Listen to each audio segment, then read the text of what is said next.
Last week, I forgot to record this, so I had to download the Facebook version, and I just now started the recording. So I'm not going to go through all that other stuff. That's not particularly important anyway. In fact, maybe in future I'll start doing that, is skipping that part, and then start recording for our YouTube uploads a little bit later in the day. So, I think I did mention we did have storms here this week with thunder and lightning and all. And like I said, uh, I was able to do the lawn on Thursday. It was dry enough for that. Didn't rain while I was trying to do it.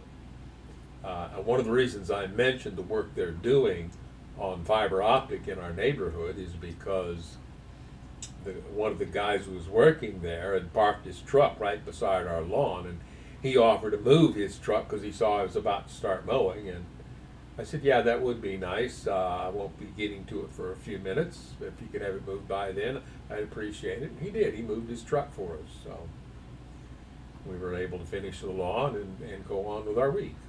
Nice of him. So, I'm trying to remember if there was something else I wanted to mention. We did prepare a sermon presentation during the week, so we plan to present that live tomorrow at 11 Central Time, right here on this same group in the same way, so that you can be there for that. And it, Unless you sleep through it. huh? Unless you sleep through it. Well, it's up for 30 days after we stream it, so you can always look at it sometime later. I am suggesting that we will have chance in it to reference some things we've recently read in Chronicles. I don't think we'll get to some of the other things from Chronicles that would be referenced in it. But we are reading out of the book right now of Second Chronicles. Um, I don't think we will finish the book this evening. There's still quite a bit to go through. We'll be starting with chapter 19, and there are, I think, 34 or 35 chapters in it. So we probably won't get there, but let's go ahead and bow our heads and we can begin. Our Father in heaven, we thank you for your blessings. We thank you for the wonderful promises of your word, that you do love us and you do intend to heal, restore, and recreate us so that we might obtain eternal life. We want to draw closer to you. We want to be attracted to the loveliness of your character. And as we read this evening, we ask that the Holy Spirit will help us find those elements of what was written that can encourage us about your trustworthiness. We ask for the Spirit in Jesus' name. Amen.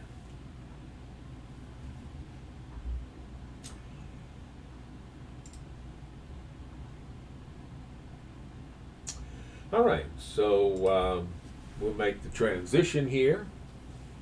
And in fact, just for the fun of it, let's see how this one looks, because I developed this specifically for this particular transition, and doesn't work the way I wanted it to, but and I'm going to switch that back over there so it doesn't trip me up later. So you can see we're here at 2 Chronicles 19. This is a short chapter, and its subtitle in this version, Jehoshaphat appoints judges. Now, last week we read about King Jehoshaphat and his alliance with Ahab, which, as we know from having read the book of Kings, created an awful lot of trouble for Judah in the successive years. Not while Jehoshaphat was alive, but it was partly due to his action in forming an alliance with Ahab, the king of Israel. And no, the chroniclers and the historians who recorded these events for us didn't bother to tell us what Jehoshaphat had in mind when he formed that alliance with Ahab. We can only tell you what the results were. But now we read on, and it tells us that when King Jehoshaphat of Judah arrived safely home in Jerusalem, Jehu, son of Hanani, the seer, went out to meet him. Why should you help the wicked and love those who hate the Lord? So this particular prophet, at the very least, didn't approve of Jehoshaphat's actions and his alliance with Ahab. Because of what you have done, the Lord is very angry with you. Even so, there is some good in you, for you have removed the Asherah poles throughout the land, and you have committed yourself to seeking God. And that's it. That's all we have of this message of Jehu. And this is not the Jehu, son of Nimshi, who would later take the throne of Israel in a bloody coup. This is a different Jehu. Jehoshaphat lived in Jerusalem, but he went out among the people, traveling from Beersheba to the hill country of Ephraim, encouraging the people to return to the Lord, the God of their ancestors. He appointed judges throughout the nation in all the fortified towns, and he said to them, that is, the judges, always think carefully before pronouncing judgment. Remember that you do not judge to please people, but to please the Lord. He will be with you when you render the verdict in each case. Fear the Lord and judge with integrity, for the Lord our God does not tolerate perverted justice, partiality, or the taking of bribes. Well, that sounds pretty positive.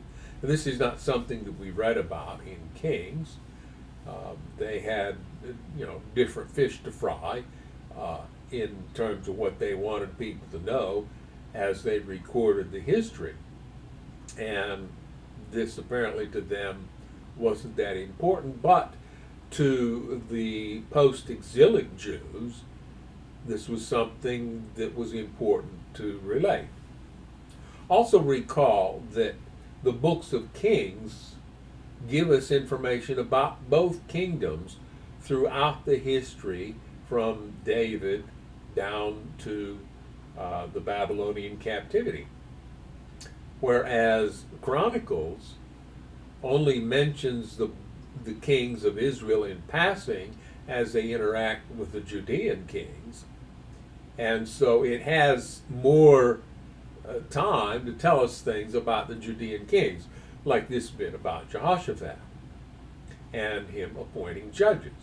And we've talked in the past, particularly with David, Absalom, and Solomon, how this issue of civil justice and even criminal justice formed an important role for the king to make sure that people's complaints and issues could be dealt with in a more civilized manner. And that's why we have courts in our own day, because we believe it's important to not have people just, taking out their differences on each other and getting into spats and feuds and so forth, that we will appoint people we trust as judges. Judges aren't always trustworthy, but we try to make sure that the people we appoint as judges are trustworthy, and we then trust them to make decisions in these cases. Now, in criminal justice, you can ask for a bench trial in which the judge would decide the case, but you can also ask for a jury trial in which a jury of your peers will make the determination of guilty or not guilty, and the judge's role in that case is limited to um, controlling the courtroom, ruling on objections from counsel as testimony is taken, and then instructing the jury as to what the law says and what they have to find in order to find either guilt or innocence in the particular case. And the instructions that the judge gives are worked out in pre-trial sessions with the attorneys trying the case. In other words, the attorneys make suggestions and ask for certain things to be included in the jury instructions, and the judge then has the ultimate say in what instructions will be read. But for the most part, they're pre-written, and it's only deciding which instructions will be included that are appropriate to the case, and that the attorneys trying the case believe are important for the jury to hear. So this is the role that Jehoshaphat's playing out here, and he's appointing judges, and his instructions say, I want you to focus on reality. I want you to be careful not to take bribes or to be partial in any way, but render the verdict that, to the best of your knowledge, reflects what really happened. Sometimes reality is simply too painful to deal with. Yes. Maybe that's why there's so many people out there who have a fascination with mysticism, because it's more comfortable to deal with than to deal with the reality that's out there in front of them. A gentleman that I met in college days, I don't remember if I took classes with him. This would be in my graduate work, but I then encountered him when my stepson was attending Southwestern Adventist University. I believe he since separated himself from that institution, and he posts things from time to time. A couple, 3 years ago, he was posting doubt about the doctrine of the Trinity. And I saw something as I was getting set up today that he had posted, and I mention it now because of what I just said about mysticism. He looks at the writings of Paul as the earliest Christian writings, that the writings of Paul were complete before the first of the historical Gospels was written. So he looks at what Paul says about Jesus, and Paul never mentions any of the historical accounts of the life of Jesus, except for the crucifixion. He talks about the cross, and he talks about who killed him. He talks about the forces of evil. And so this gentleman has sort of assumed that Paul was into a mystical Jesus that was never physically on earth. And it was only later that the gospel writers produced these accounts of Jesus as a historical figure who actually lived on this earth and did all those things. And so I read that and I'm thinking, this guy, he even used the word mystical in his what he was writing about. I guess he's writing a whole book about it, and he's trying to promote his book. And I'm having a little trouble with that, because I just really don't think that Jesus could have had the kind of influence that he had on this planet if he hadn't actually come here in person. It seems as though he thinks that Paul introduced the world to Jesus. But that doesn't match the historical record, even the secular historical record. So in Jerusalem, Jehoshaphat appointed some of the Levites and priests and clan leaders in Israel to serve as judges for cases involving the Lord's regulations and for civil disputes. Now, you'll notice there's a footnote there on the word judges, and they say that's as in the Greek version, the meaning of the Hebrew is uncertain. Well, if you see what they're dealing with, cases involving the Lord's regulations, that is the Pentateuch, the first 5 books of the Old Testament, the books of Moses. We have a number of names for them, and those include all the laws and regulations for worship and for purity and so forth. And we're going to talk about the rules of purity tomorrow in our sermon presentation. These were his instructions to them. You must always act in the fear of Yahweh, with faithfulness and an undivided heart. Whenever a case comes to you from fellow citizens in an outlying town, whether a murder case or some other violation of God's laws, commands, decrees, or regulations, you must warn them not to sin against the Lord, so that he will not be angry with you and them. Do this, and you will not be guilty. Now, he's using Old Covenant language here. God doesn't get angry with people. He's angry at sin because he sees it destroying people, but he's not angry at people. But in the viewpoint and language of the Old Covenant, the people were led to understand that if they disobeyed God, he'd be angry and they would be cursed as a result. Do this, he says to those he's appointing as judges, and you will not be guilty. Amariah the high priest will have final say in all cases involving Yahweh. Zebediah, son of Ishmael, leader from the tribe of Judah, will have final say in all civil cases. The Levites will assist you in making sure that justice is served. Take courage as you fulfill your duties, and may Yahweh be with those who do what is right.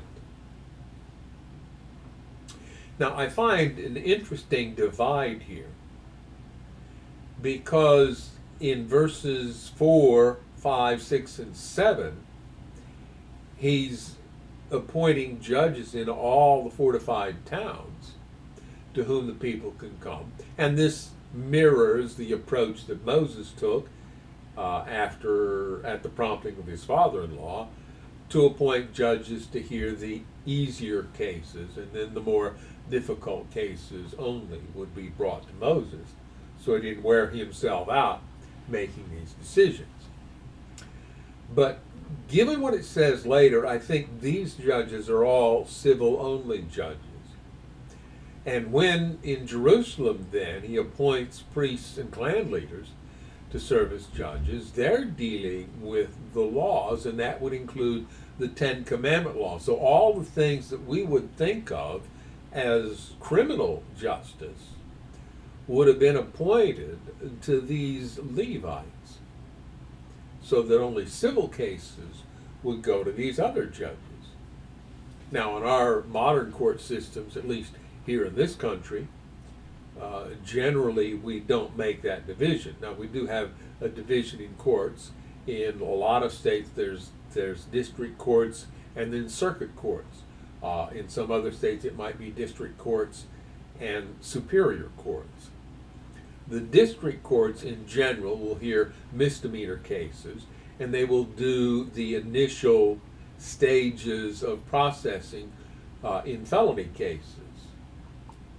But, and right now I'm going by Michigan, with which I'm quite familiar. In Michigan, at some point, if you've got a felony charge against you,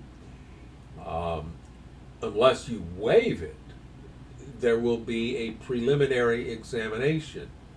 And in this preliminary examination, which is a pretrial proceeding, the prosecution and the defense will present the case, but the level of or the standard of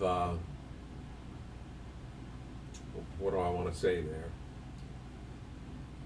The level of certainty is much lower. It's at a probable cause level rather than a beyond a reasonable doubt level.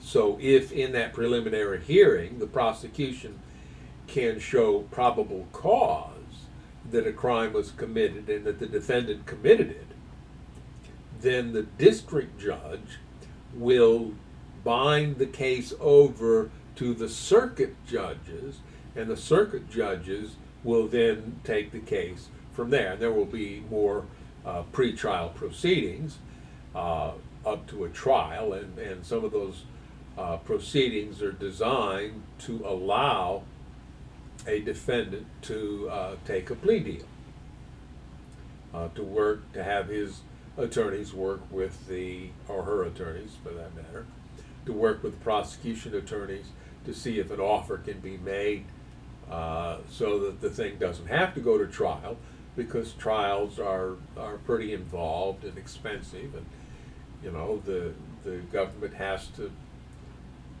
arrange for jurors and it has to pay them. Now, jury pay isn't particularly remunerative. Last time I did jury duty, I got $50 a day. Now, it is true that the last time that I did substitute teaching, I was getting $45, $50, $55 a day, but that was quite a few years ago. That was back in the 80s when I was making that kind of money substitute teaching. So, $50 a day just isn't that much. But it is an expense that falls on the taxpayers. So if the case can be taken care of without all that expense, then that's a benefit to the taxpayers, and that's why it's done that way. At any rate, we kind of got derailed here. And I think we've more or less finished this chapter, yes. So Jehoshaphat has issued these instructions and is doing what he can to make sure that reality is recognized and justice is served.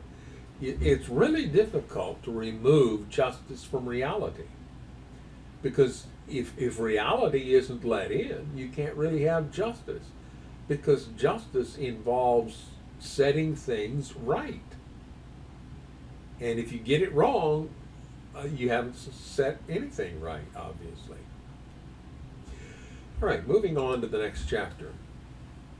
War with surrounding nations. After this, the armies of the Moabites, Ammonites, and some of the Meunites declared war on Jehoshaphat. Now, there's a footnote there on the Meunites. We know who the Moabites and Ammonites are. They are the descendants of Lot.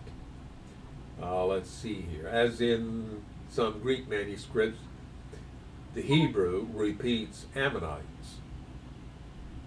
All right, well, yeah, and the Greek manuscripts were done in the post-exilic period, as was this book of Chronicles. So it was done even after the time of Ezra and Nehemiah, who probably had these books compiled.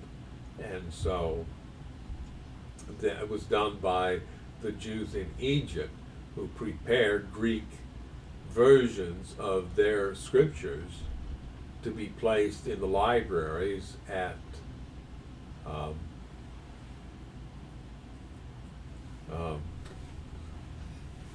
Alexandria. I was trying to remember the name of the town. The city established as a capital of Egypt as opposed to Cairo, which was up on the Red Sea when Alexander had defeated Egypt and set up Greek control over that part of the world.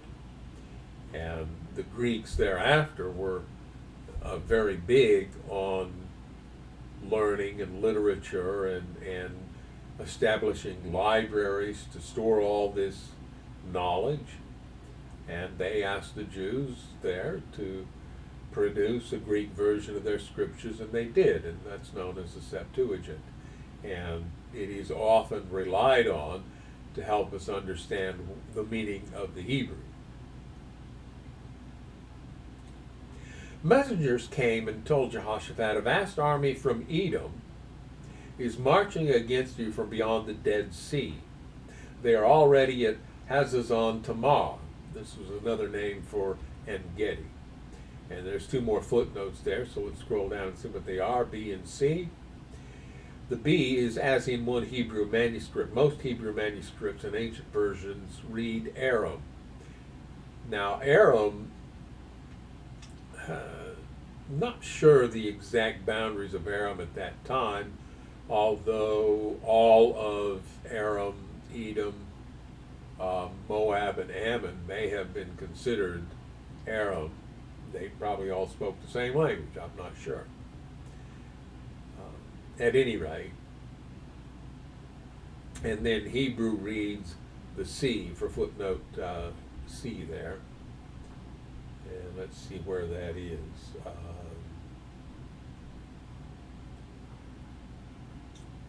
From beyond the Dead Sea, or the sea. All right. Well, the Dead Sea makes sense if they're coming from east of Israel.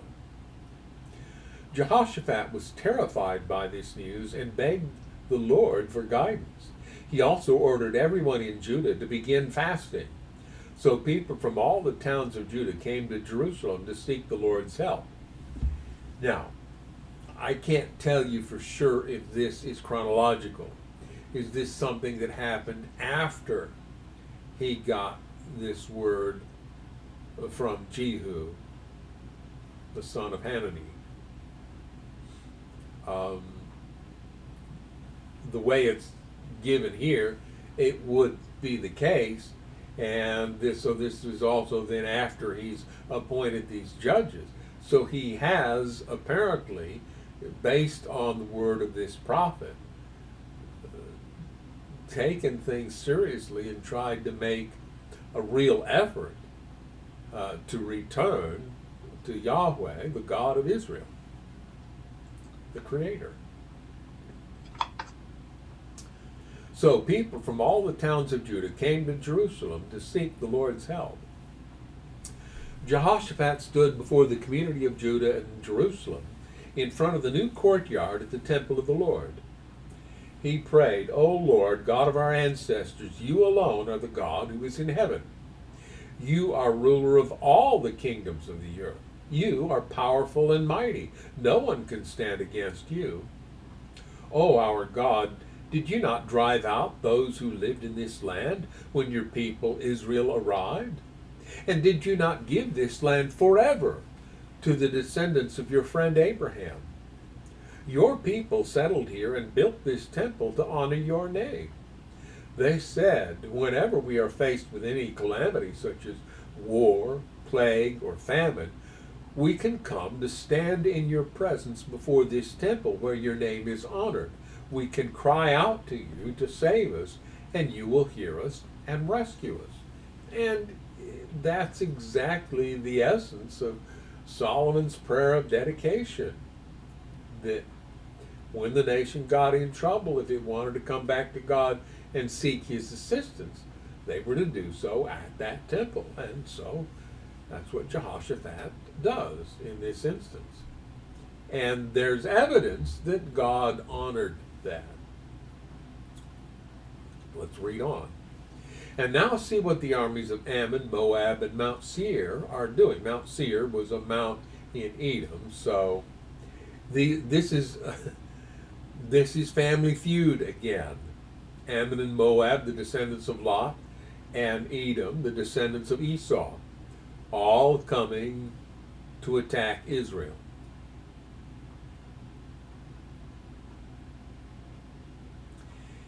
You would not let our ancestors invade those nations when Israel left Egypt, so they went around them and did not destroy them.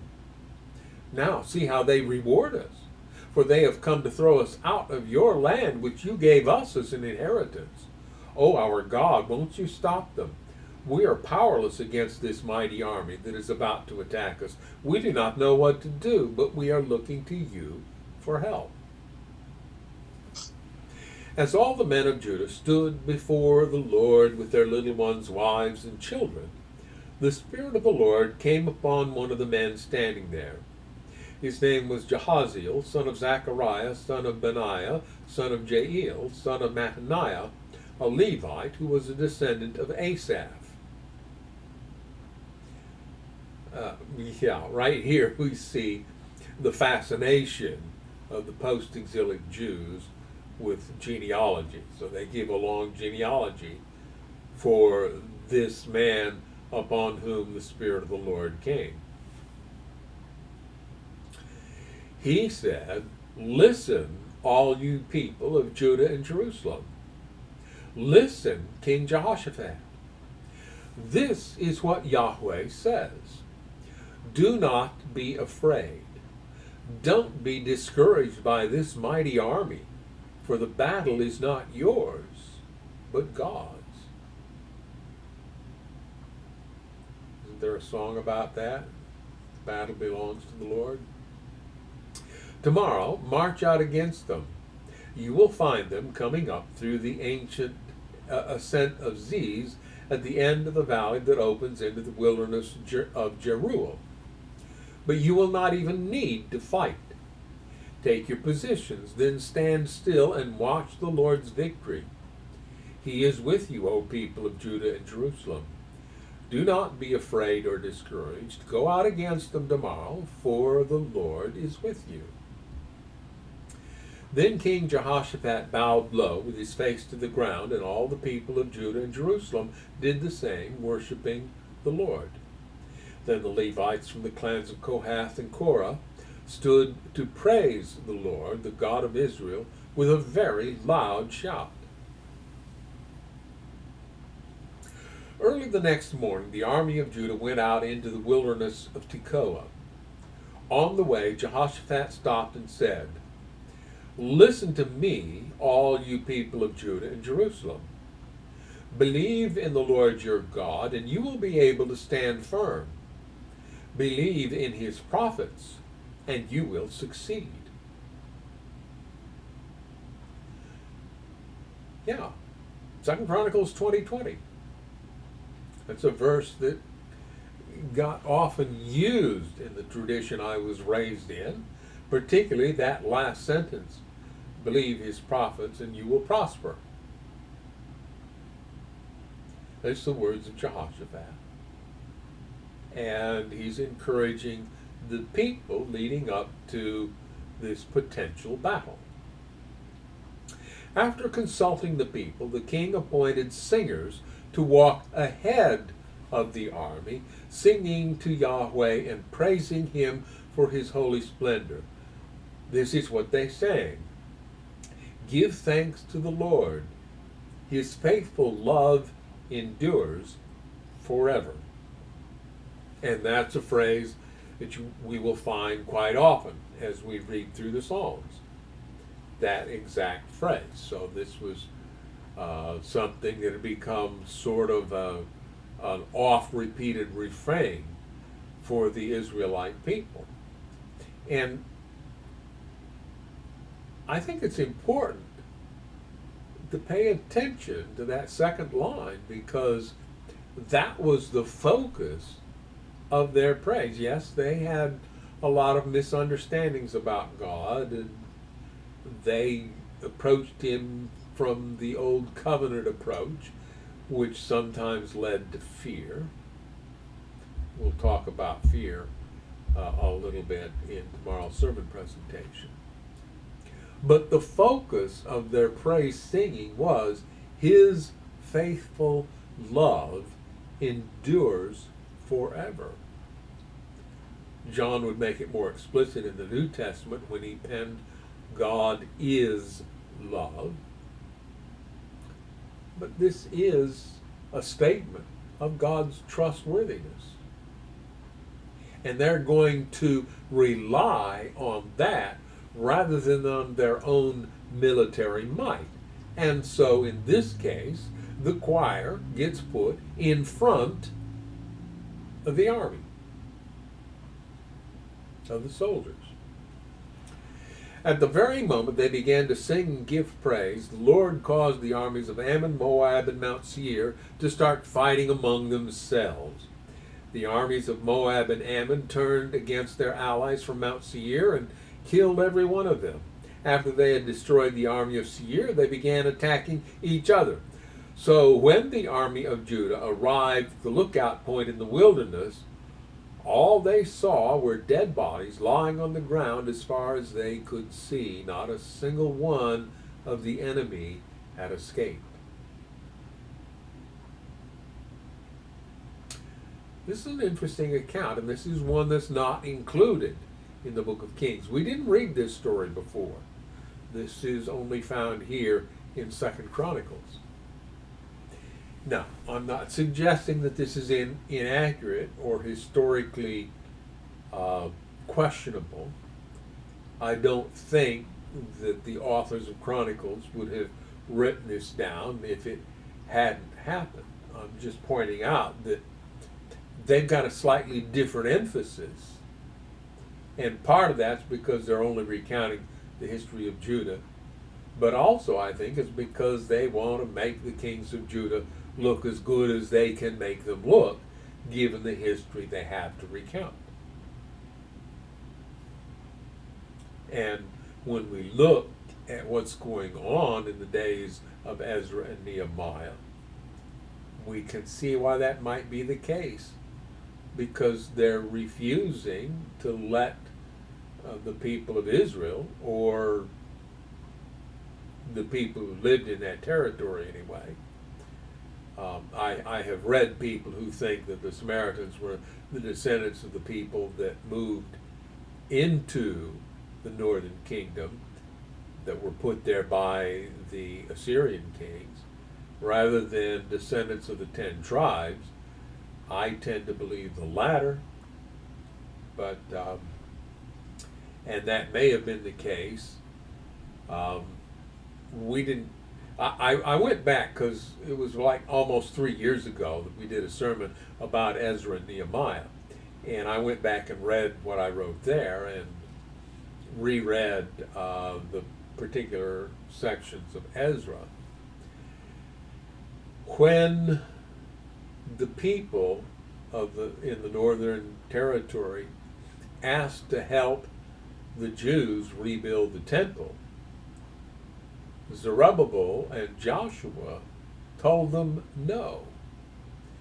And the Bible isn't really clear, because they talk about, we're living here where Esarhaddon, king of Assyria, put us. Well, the northern 10 tribes were sent away, not by Esarhaddon, but by Esarhaddon's father, Sennacherib. Now, did Esarhaddon continue his father's policies? Or is it possible that he decided to undo some of what his father had done and let members of the 10 tribes back into the land? I don't think we have enough evidence from what the scriptures have to say to be sure exactly what did happen in that case. But I think it is clear that the authors who prepared the accounts we're reading here wanted Judah to look better than Israel, and that's why they're including the details that they include, including this story about King Jehoshaphat. King Jehoshaphat and his men went out to gather the plunder. They found vast amounts of equipment, clothing, and other valuables, more than they could carry. There was so much plunder that it took them 3 days just to collect it all. On the 4th day, they gathered in the Valley of Blessing, which got its name that day because the people praised and thanked the Lord there. It is still called the Valley of Blessing today. We just crossed 2 footnotes, E and F. As in some Hebrew manuscripts in the Latin Vulgate, most Hebrew manuscripts reads the corpses, and in the Hebrew then, Valley of Berachah. That's probably just a translation of the Hebrew.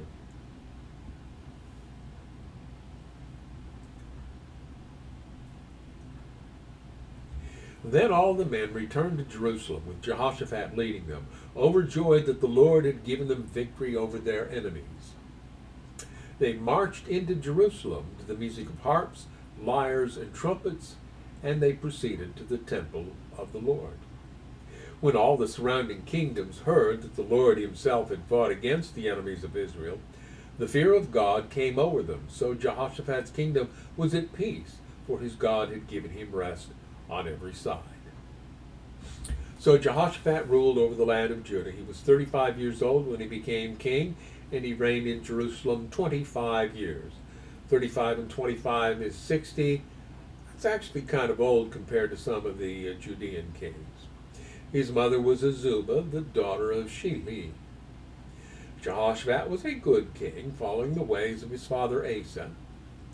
He did what was pleasing in the Lord's sight. During his reign, however, he failed to remove all the pagan shrines, and the people never fully committed themselves to follow the God of their ancestors.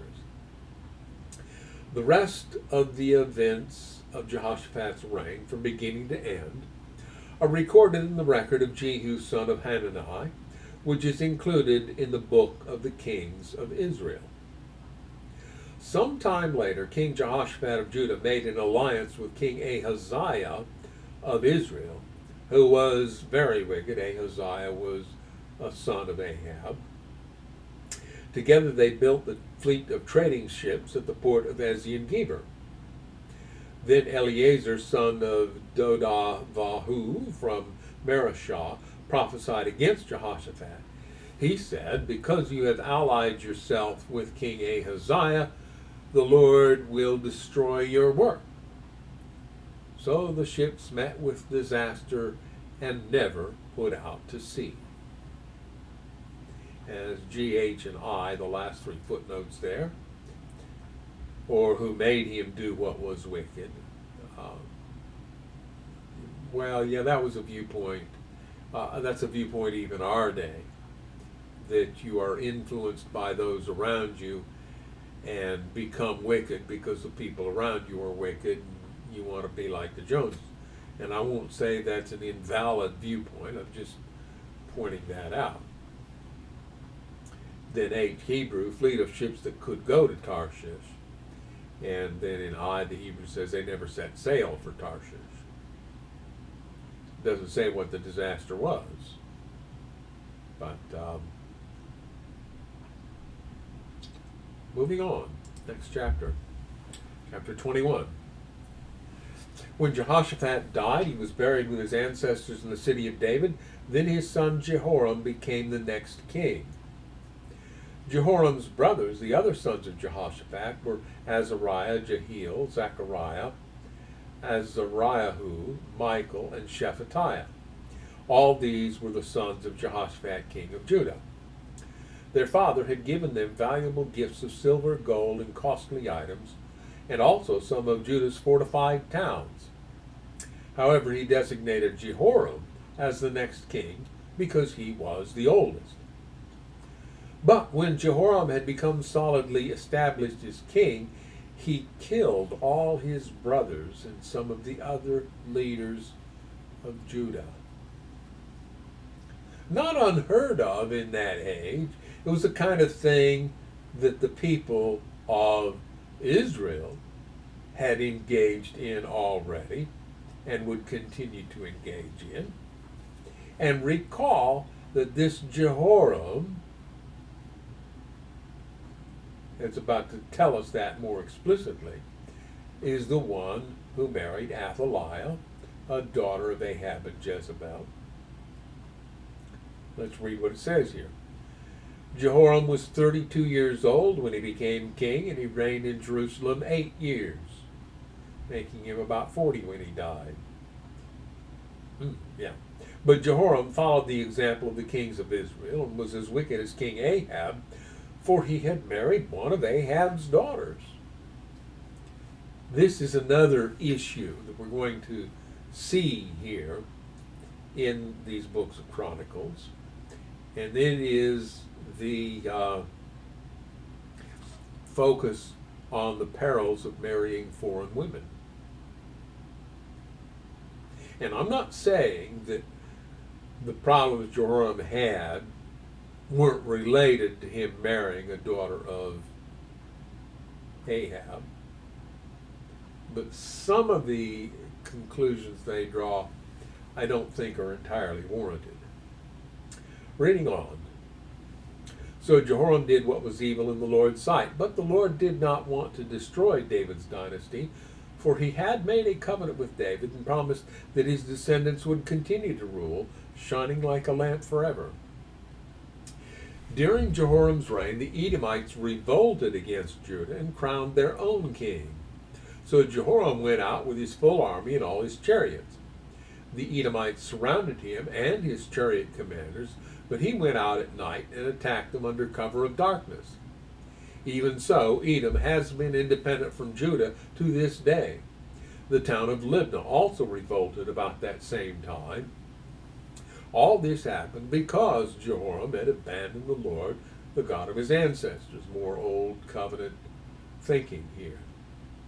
He had built pagan shrines in the hill country of Judah and had led the people of Jerusalem and Judah to give themselves to pagan gods and to go astray. Then Elijah the prophet wrote to Jehoram this letter.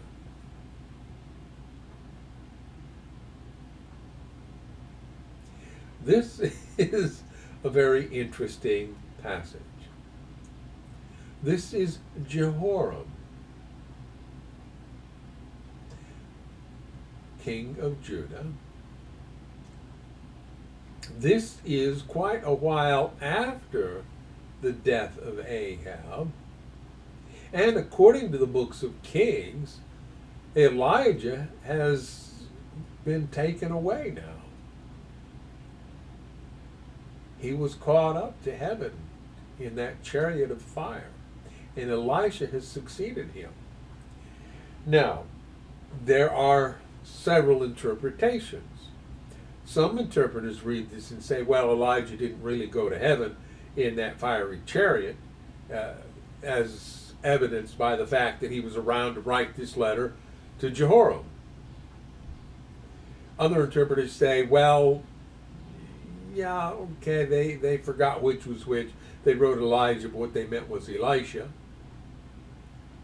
There's even yet another interpretation that Elijah wrote the letter while he was still on this earth and had it set aside to be delivered to Jehoram at the appropriate time. That sounds a little bit mystical to me, but given God's foreknowledge, I won't say that it couldn't have happened that way. At any rate, here's the letter. This is what Yahweh, the God of your ancestor David, says. You have not followed the good example of your father Jehoshaphat or your grandfather King Asa of Judah. Instead, you have been as evil as the kings of Israel. You have led the people of Jerusalem and Judah to worship idols, just as King Ahab did in Israel. And you have even killed your own brothers, men who were better than you. So now the Lord is about to strike you, your people, your children, your wives, and all that is yours with a heavy blow. You yourself will suffer with a severe intestinal disease that will get worse each day until your bowels come out. Yeah, not a very tasteful description, but then the Lord stirred up the Philistines and the Arabs who lived near the Ethiopians, or the Cushites, to attack Jehoram. They marched against Judah, broke down its defenses, and carried away everything of value in the royal palace, including the king's sons and his wives. Only his youngest son, Ahaziah, was spared. After all this, the Lord struck Jehoram with an incurable intestinal disease. The disease grew worse and worse, and at the end of 2 years, it caused his bowels to come out, and he died in agony. He did not build a great funeral fire. His people did not build a great funeral fire to honor him as they had done for his ancestors. Jehoram was 32 years old when he became king. He reigned in Jerusalem 8 years. No one was sorry when he died. They buried him in the city of David, but not in the royal cemetery. Precursor to the story of Ebenezer Scrooge. No one was sorry when he died. Well, the footnotes here. The author of Chronicles sees Judah as representative of the true Israel. So the Masoretic text reads Israel in those cases. Some Hebrew manuscripts, the Greek and Syriac versions, and the Latin Vulgate read of Judah. Footnote B, that was in the story of Jehoshaphat and the Edomites. He went out and escaped. The meaning of the Hebrew is uncertain.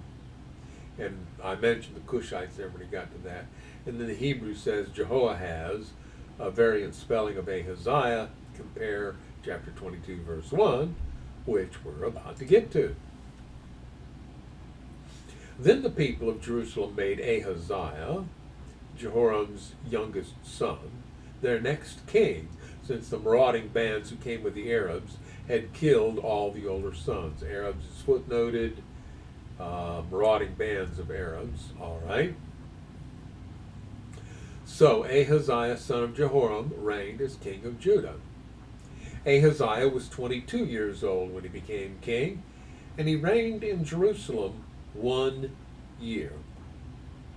His mother was Athaliah, a granddaughter of King Omri, or a daughter of Ahab, and Jezebel.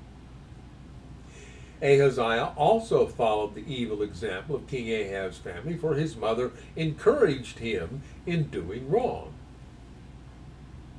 And again, not necessarily historically inaccurate, just the emphasis that they chose to put on it reflects their political agenda.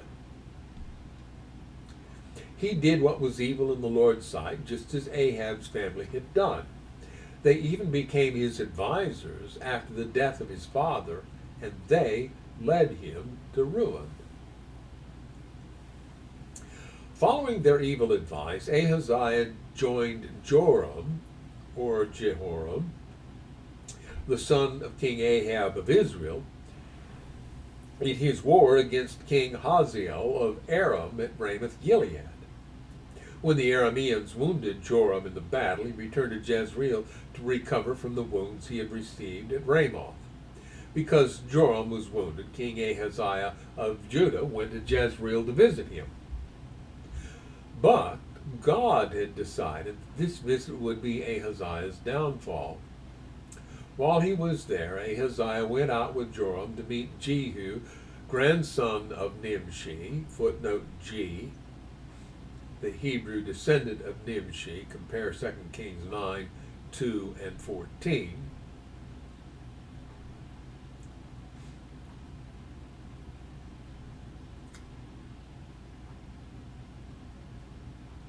Whom the Lord had appointed to destroy the dynasty of Ahab. While Jehu was executing judgment against the family of Ahab, he happened to meet some of Judah's officials and Ahaziah's relatives who were traveling with Ahaziah. So Jehu killed them all. Then Jehu's men searched for Ahaziah, and they found him hiding in the city of Samaria. They brought him to Jehu, who killed him. Ahaziah was given a decent burial because the people said he was the grandson of Jehoshaphat, a man who sought the Lord with all his heart.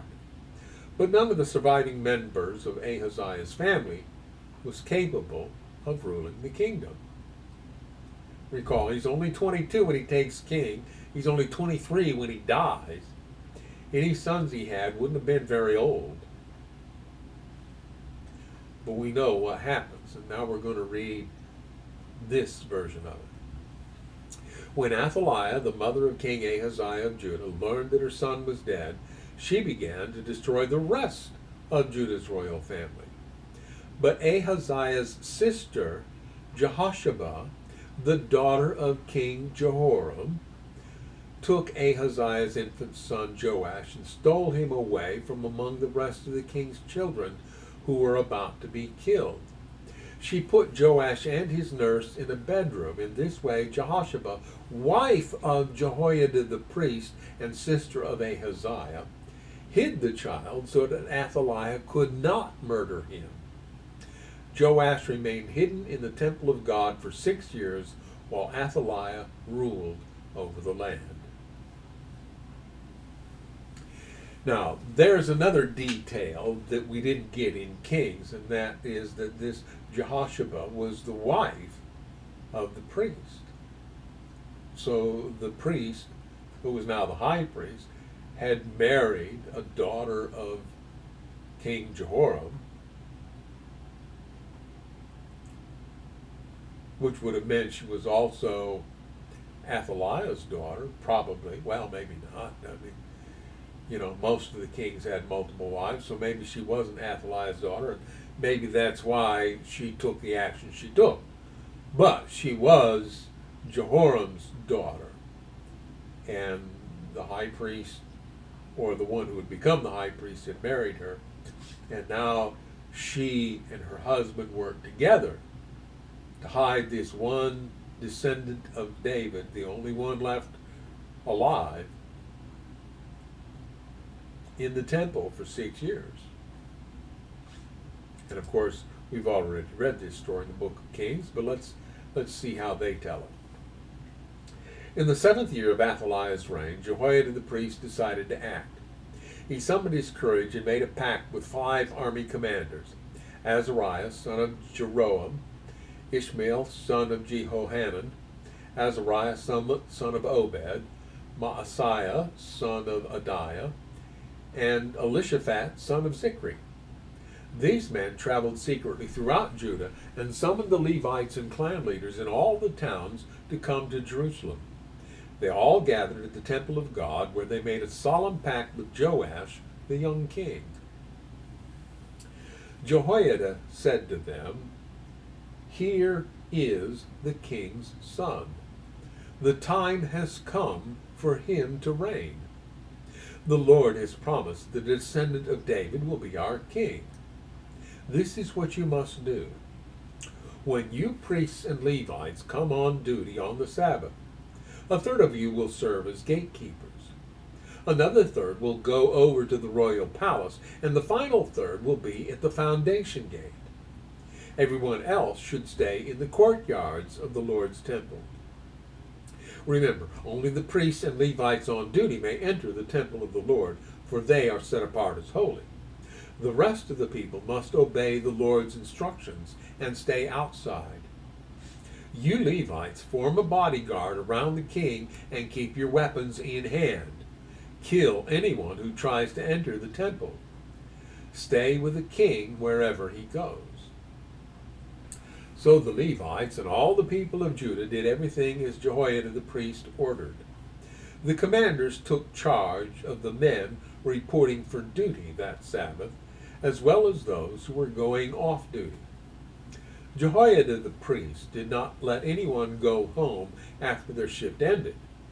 Then Jehoiada supplied the commanders with the spears and the large and small shields that had once belonged to King David and were stored in the temple of God. He stationed all the people around the king with their weapons ready. They formed a line from the south side of the temple around to the north side and all around the altar. Then Jehoiada and his sons brought out Joash, the king's son, placed the crown on his head, and presented him with a copy of God's laws, footnote A copy of the covenant. And that was exactly what was supposed to happen. Now, with the exception that in the books of Moses it was expected that the king would be a little older and better educated at the time he became king, and would write out his own copy of the covenant or the books of Moses. And that very act, had it been done by all the kings, would have helped them understand and internalize because you have to pay a lot of attention to the words in order to write them down. Not just read them and know what they are, but then write them out. That really cements the meaning of the words in your mind. Now, Joash didn't get to do this. He wasn't old enough to do that yet. But they did give him a copy to keep. They anointed him and proclaimed him king, and everyone shouted, "Long live the king." When Athaliah heard the noise of the people running and the shouts of praise to the king, she hurried to the Lord's temple to see what was happening. When she arrived, she saw the newly crowned king standing in his place of authority by the pillar at the temple entrance. Remember, Jachin and Boaz, one for the priest, one for the king. So he would have been standing by, and I forget which is which. I think maybe Boaz for the king, but don't quote me on that. Standing there at his position as king. This was very clear symbology, and even Athaliah, the daughter of Ahab, understood it. So she sees this. The commanders and trumpeters were surrounding him, and people from all over the land were rejoicing and blowing trumpets. Singers with musical instruments were leading the people in a great celebration. When Athaliah saw all this, she tore her clothes in despair and shouted, "Treason! Treason!" Typical toxic person. Who was it that killed all the potential heirs to the throne, or at least tried to, so she could take power for herself? Who was it that stepped outside the established governmental system in order to become more important herself, to serve herself? Who committed treason? And yet she's calling out treason against the people who are naming Joash as king. Then Jehoiada the priest ordered the commanders who were in charge of the troops, "Take her to the soldiers in front of the temple and kill anyone who tries to rescue her." For the priest had said she must not be killed in the temple of the Lord. So they seized her and led her out to the entrance of the horse gate on the palace grounds, and they killed her there. Then Jehoiada made a covenant between himself and the king and the people, that they would be the Lord's people. And all the people went over to the temple of Baal and tore it down. They demolished the altars and smashed the idols, and they killed Mattan, the priest of Baal, in front of the altars. I assume that is the false altars. Jehoiada now put the priests and Levites in charge of the temple of the Lord, following all the directions given by David. He also commanded them to present burnt offerings to the Lord, as prescribed by the law of Moses, and to sing and rejoice as David had instructed.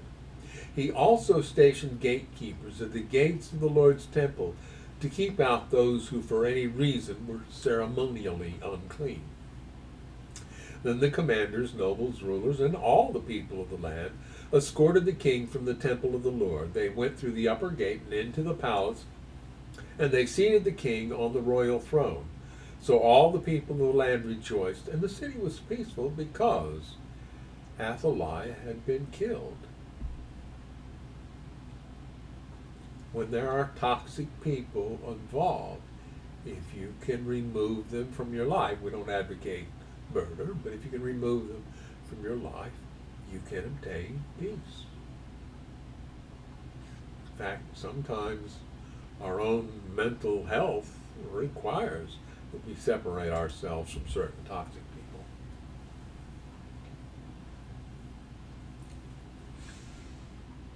Just checking the time here.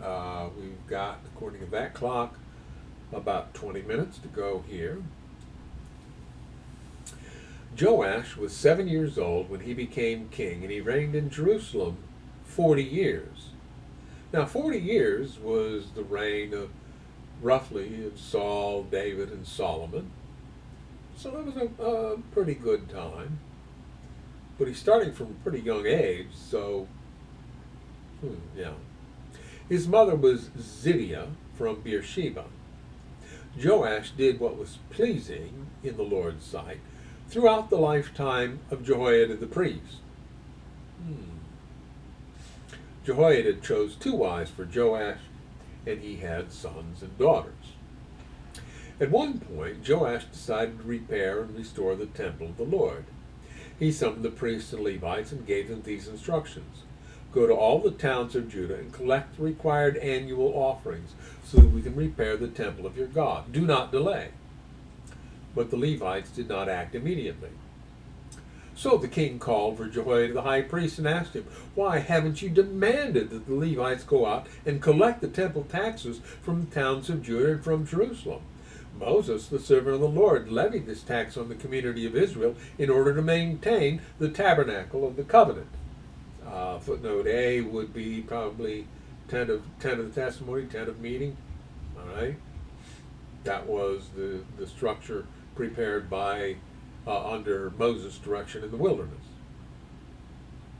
So Moses had issued this tax, and apparently it wasn't being collected. So Joash says, "Well, time to go out and collect it, and let's use it to fix this temple up." Over the years, the followers of wicked Athaliah had broken into the temple of God.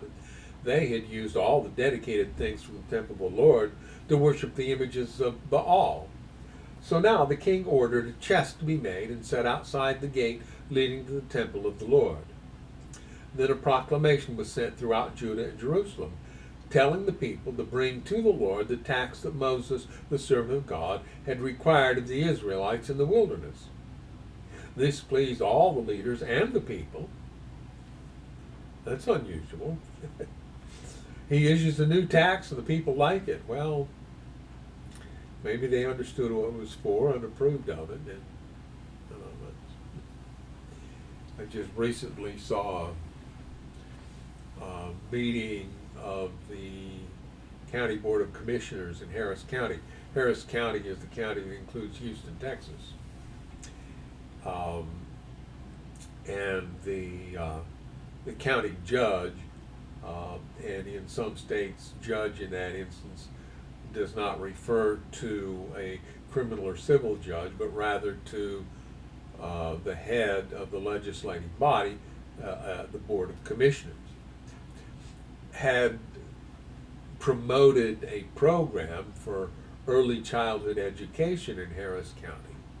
And now she wanted to issue a tax to keep the program going, and not everybody on the board approved of it, and some of them opposed it, and the meeting got a little bit unruly, and part of it was because this county judge was interrupting people and making a spectacle and holding up signs, and in the end she was censured by the county board for her behavior at that meeting. The point being that very often people are not very happy about new taxes. But in this case it says, "This pleased all the leaders and the people, and they gladly brought their money and filled the chest with it." Whenever the chest became full, the Levites would carry it to the king's officials. Then the court secretary and an officer of the high priest would come and empty the chest and take it back to the temple again. This went on day after day, and a large amount of money was collected. The king and Jehoiada gave the money to the construction supervisors who hired masons and carpenters to restore the temple of the Lord. They also hired metal workers who made articles of iron and bronze for the Lord's temple. The men in charge of the renovation worked hard and made steady progress. They restored the temple of God according to its original design and strengthened it. When all the repairs were finished, they brought the remaining money to the king and Jehoiada. It was used to make various articles for the temple of the Lord, articles for worship services and for burnt offerings, including ladles and other articles made of gold and silver. And the burnt offerings were sacrificed continually in the temple of the Lord during the lifetime of Jehoiada the priest. Jehoiada lived to a very old age, finally dying at 130.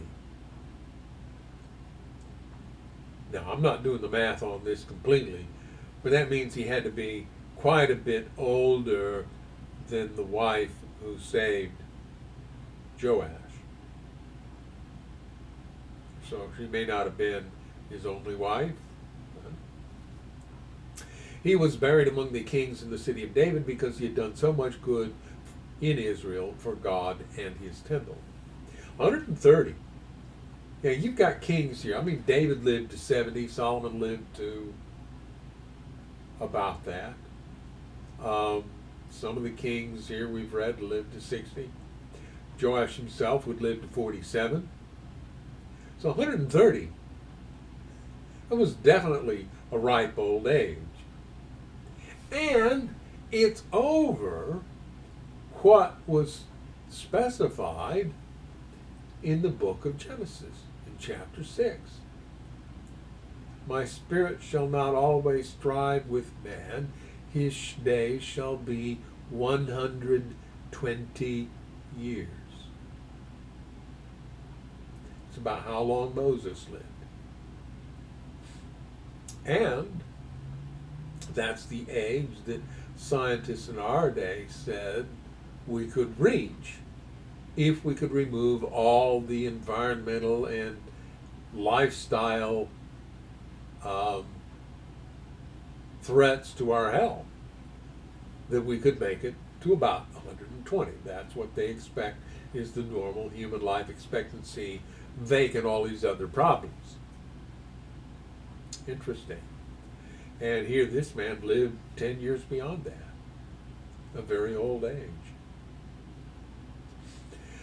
But after Jehoiada's death, the leaders of Judah came and bowed before King Joash and persuaded him to listen to their advice. They decided to abandon the temple of the Lord, the God of their ancestors, and they worshipped Asherah poles and idols instead. Because of this sin, divine anger fell on Judah and Jerusalem. Yet the Lord sent prophets to bring them back to him. The prophets warned them, but still the people would not listen. Then the Spirit of God came upon Zechariah, son of Jehoiada the priest. He was probably pretty old too, if his father was 130. He stood before the people and said, "This is what God says. Why do you disobey the Lord's commands and keep yourselves from prospering? You have abandoned the Lord, and now he has abandoned you."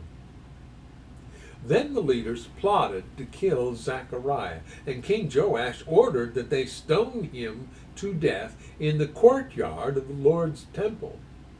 Now recall that Jehoiada, the priest, had specifically said not to kill Athaliah, as vile as she was, on the temple grounds, but to take her outside to do it. Now King Joash orders that this son of Jehoiada be stoned to death right there in the courtyard of the temple. That was how King Joash repaid Jehoiada for his loyalty, by killing his son. Zechariah's last words as he died were, "May the Lord see what they are doing and avenge my death." Now, I want to read that from the NIV because I pre-read that from the NIV, and it was a little bit different there.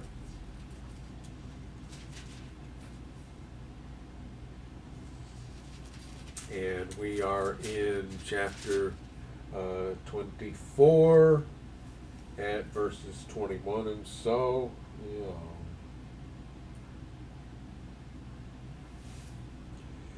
Okay, here's how the NIV renders it, and I think it's a little bit more faithful to the Hebrew. Not a lot more, but a little more.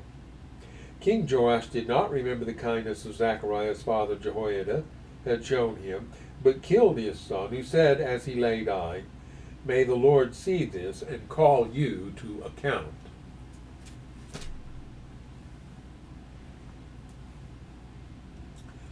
In the spring of the year, the Aramean army marched out against Joash. They invaded Judah and Jerusalem and killed all the leaders of the nation. Then they sent all the plunder back to their king in Damascus. Although the Arameans attacked with only a small army, the Lord helped them conquer the much larger army of Judah. The people of Judah had abandoned the Lord, the God of their ancestors, so judgment was carried out against Joash. Now, this repeats, as we see so often in the Old Testament, the Hebrew view that God would act viciously and violently. It's not the God we see depicted in the New Testament, in the life of Jesus. So we have to say, no, that's not really what happened. That's just how these people perceived it because of where they had come from. The problems they had actually focusing on Yahweh. So the characteristics of the false gods that they tended to worship would enter into their descriptions of the Creator.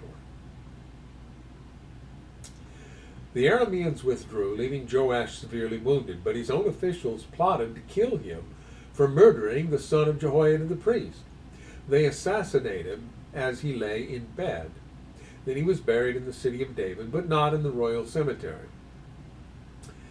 Now, here's a detail that we don't get in Kings, and there are particular aspects of this detail that they're about to present that supports their political agenda. And I'm not going to tell you that it isn't factually accurate, just that it reflects their political agenda. The assassins were Jozachar, the son of an Ammonite woman named Shimeath, and Jehoshaphat, the son of a Moabite woman named Shomer. Okay. Yeah. As in the Greek version of the Latin Vulgate, the Hebrew reads sons. Murdering the sons of Jehoiada the priest. All right. As in a parallel text, 2 Kings 12:21, the Hebrew reads Zabad. And then as in a parallel text, 2 Kings 12:21, the Hebrew reads Shemirith, a variant spelling of Shomer. Now, I'm going to look at that because I was saying, and I might be wrong here, these are details that were not included in Kings, so let's go look. We're looking at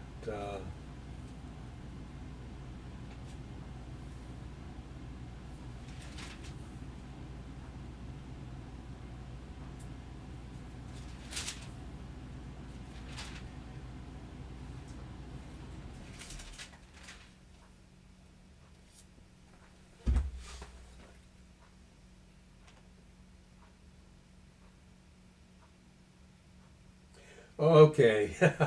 All right. Let me read this out of Kings from the NIV, because while the names are there, the details about the names aren't.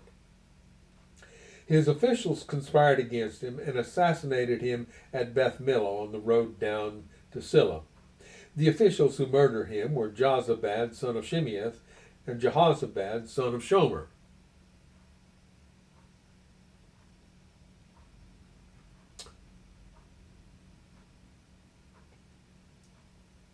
He died and was buried in his father's city of David, and Amaziah, his son, succeeded him as king. All right, so, yeah. The details about who these parents were, namely women, and that they were foreign women, served the political agenda of the time of how bad it was to marry foreign women. That was a political necessity of the time, and so noting these details served the political agenda of Ezra and Nehemiah, who we believe had something to do with the preparation of the books we're reading. The account of the sons of Joash, the prophecies about him, and the record of his restoration of the temple of God are written in the commentary on the book of Kings. His son Amaziah became the next king. And while it will make tonight just a touch short, we're at a good place to stop. We've completed the story of Joash, the boy king who became king when he was only 7 years old. And we are about to launch into 2 Chronicles 25. So there's about 10 more chapters. Again, probably not one more night, but we'll see as we get there. We do have, as I've already mentioned, a sermon presentation prepared to present. The plan, I always say the plan, I don't want to say we're going to do it. The plan is to present it on a live stream on this group at 11 o'clock Central Time tomorrow, August 16th. And in fact, if we do it that way, the sermon presentation will end just before the middle of the month of August, because noon, since it's a half day, will be the middle of the month, since there's an odd number of days in August. There's 31 instead of 30, so it's 15 and a half days to make up half a month. So noon tomorrow, or the 16th, will be the middle of the month. Trivia you didn't need to know, right? So that's the plan, and then we will continue in 2 Chronicles next Friday night. Again, that's the plan, Lord willing. Or as they say in this territory, Lord willing and the creek don't rise. I don't think the creek near our house is going to rise high enough, because we're quite a ways up the hill from it. But anyway, we do invite you to join us then in both instances. And until then, we say goodbye and God bless.